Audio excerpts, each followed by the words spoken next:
বুখারীর বর্ণনা, ফালইয়ানযুরিল ইনসানু মিম্মা খুলিকা মিম্মা দাফিক ইয়াখরুজু মিন বাইনিস সুলবি ওয়াত তারাইব।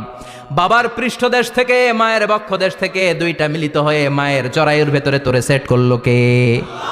আমরা যারা সলিমুদ্দি কলিমুদ্দি, আমরা আমাদের মায়ের পেটের ভেতরে 40 দিন ছিলাম নুতফা, এক ফোঁটা বীর্য, তারপরে 40 দিন ছিলাম আলাকা রক্তপিণ্ড, তারপরে 40 দিন ছিলাম মুদগা গোশতপিণ্ড। এই 120 দিনের লম্বা সময়ে লাম ইয়াকুন শাইআম মাযকুরা, উল্লেখ করার মতো আমরা আসলে কিছুই ছিলাম না।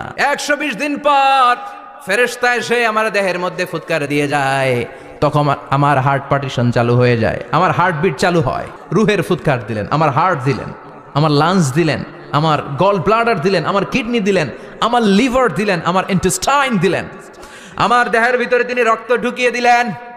আমার কলবের এই ধাক্কা ধাক্কি শুরু হয়ে গেল। আল্লাহ বললেন, এই কলবটা সব চাইতে দামি অঙ্গ, কলবের মধ্যে জিকির ভরতে হবে কার? লা ইলাহা